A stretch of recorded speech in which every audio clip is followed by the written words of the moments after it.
noches, mi nombre es Alan Bolívar, estudiante de la UNEXCA, carrera informática, sección 103, turno matutino. El día de hoy voy a desarrollar una exposición para la materia Arquitectura del Computador con el profesor Jonathan Ávila. Vamos a hablar de tres temas. El primero de ellos es la fuente de poder de un computador. ¿Qué es una fuente de poder?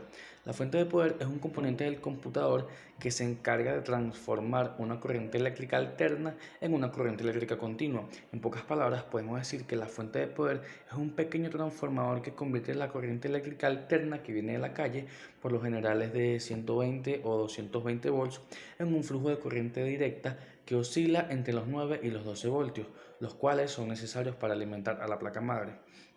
Ok, ya sabemos qué es la fuente de poder, pero ¿qué tan importante es y por qué es tan importante?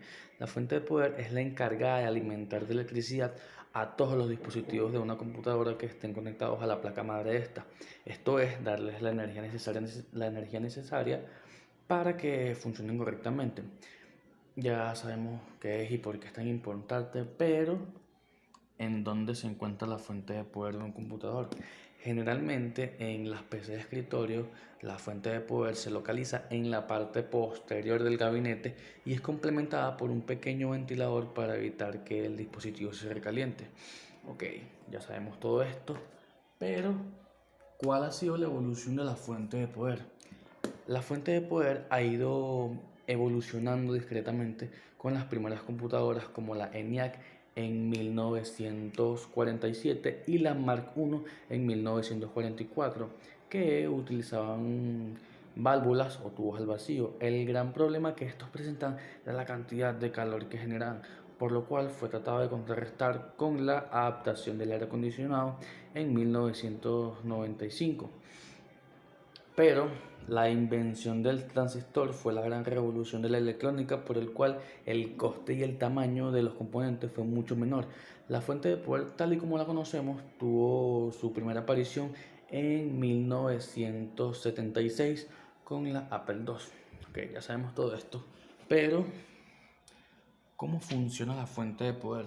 El proceso es sumamente sencillo. Consta, disculpe, consta de 4 pasos. El primer paso es la transformación. Este paso es en el que se consigue reducir la tensión de entrada de la fuente, que por lo general es de 220 o 125 voltios, que son los que nos otorga la red eléctrica. Esta parte del proceso de transformación, como bien lo indica su nombre, se realiza con un transformador en bobina. La salida de este proceso generará una salida obviamente de 5 a 12 voltios. El segundo paso es la rectificación.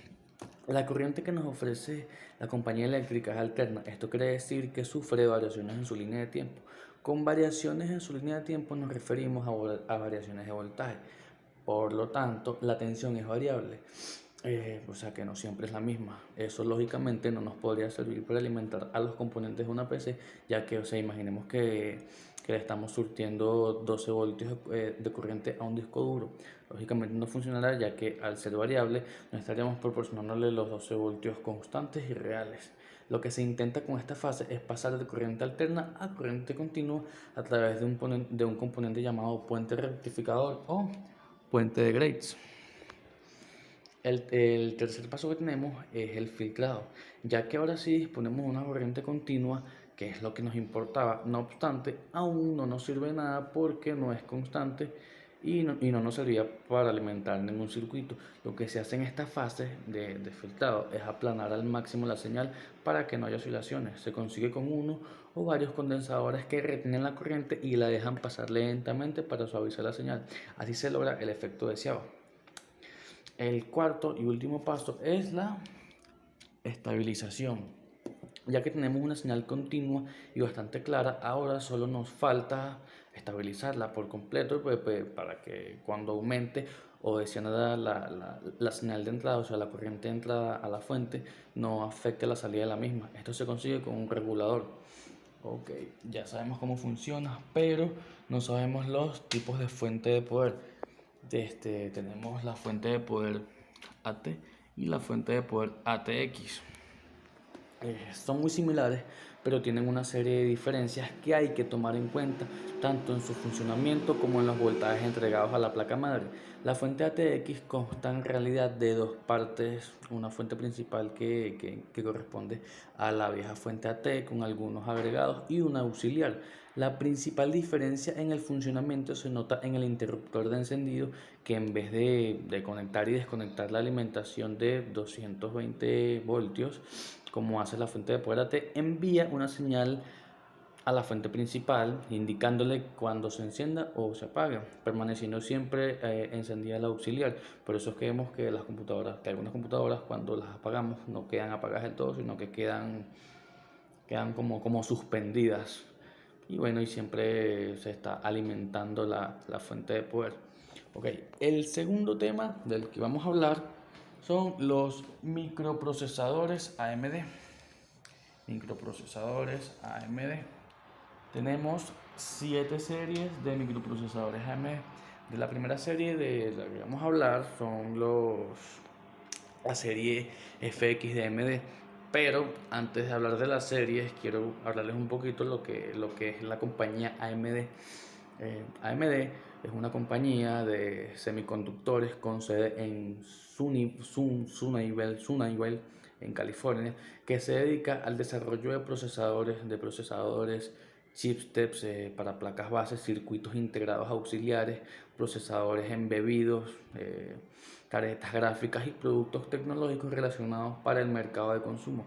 AMD es el segundo fabricante a nivel mundial de procesadores x86 y el segundo fabricante de tarjetas gráficas para el sector profesional y el doméstico. Ok, vamos a hablar de las series de AMD. De la primera serie de la que vamos a hablar es voy a cambiar el teléfono de mano. De la primera serie que vamos a hablar es la serie FX de AMD. Esta serie de procesadores AMD, conocida como la FX, ha sido la mejor hasta que llegó la arquitectura Zen. La segunda serie de la que vamos a hablar es la serie Athlon de AMD. La serie AMD Athlon tiene diferencias bastante significativas con respecto a la serie FX. Aunque es cierto que esta serie de procesadores ha llegado a alcanzar arquitecturas avanzadas, nunca llegaron a superar a los núcleos a los 4 núcleos que carecían de memoria L3. Vamos con la serie Ryzen de AMD. Esta serie se ofrece con configuraciones de 4, 6 y 8 núcleos, aunque algunos modelos cuentan con la tecnología SMT y pueden manejar 2 hilos por cada núcleo físico. La cuarta serie es la serie APU Ryzen de AMD. En este caso hay dos variantes, la de bajo consumo y las versiones estándar. Las dos utilizan la arquitectura Zen y GPUs Radeon X Vega. No sé si lo dije bien. Bueno, así que sus diferencias se limita al número de núcleos, a las diferencias de trabajo y la cantidad de shader en la GPU. Vamos con los procesadores Ryzen y Athlon de AMD. Los procesadores Ryzen y Athlon Pro. Los procesadores de escritorio AMD Ryzen con tecnología Pro brindan un trabajo, un desempeño moderno, características de seguridad y una administración sin problemas en los entornos comerciales más exigentes. Vamos con los procesadores AMD Threadripper. No manejo mucho el inglés, así que le he tomado una foto y se la enviaré. Terminamos contando con los AMD Threadripper, porque, o sea, como les explico, es el tope de la gama de AMD para el sector de alto rendimiento HEDT. Y por último, tenemos los procesadores AMD EPIC. Los procesadores AMD EPIC finalmente son la gama superior de microprocesadores x86, los 64, que están basados también en la arquitectura Zen y constituyen a los antiguos Opteron, sí, Opteron. Ok, el tercer tema que vamos a desarrollar son los microprocesadores Intel. Voy a parar para que vean la lámina.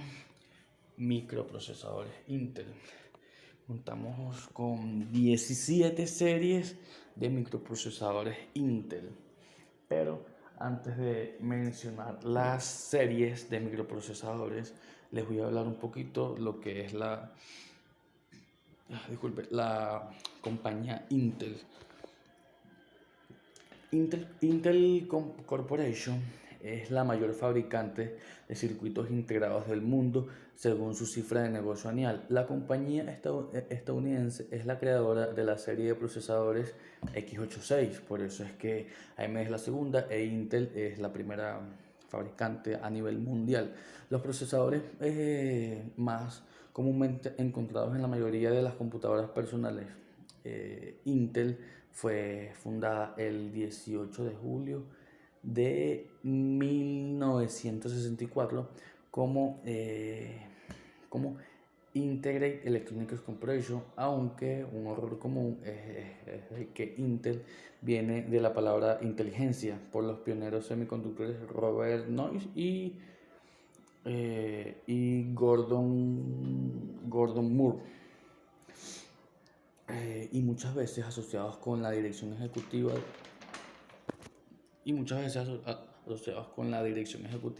y la versión Android Group. Tenemos 17 series de microprocesadores Intel. La primera serie es la Intel Pentium.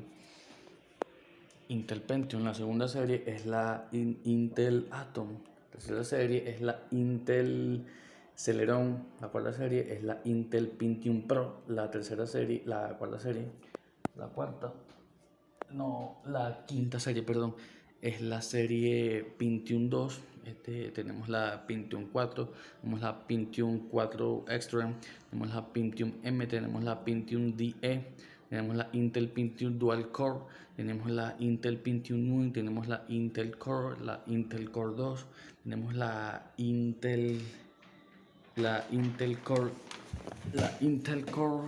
i3, la Intel Core i5, la Intel Core i7 y la Intel Core i9. Bueno, esto fue mi exposición. Espero que sea de su agrado, espero que me evalúe y espero sacar buena nota. Buenas noches.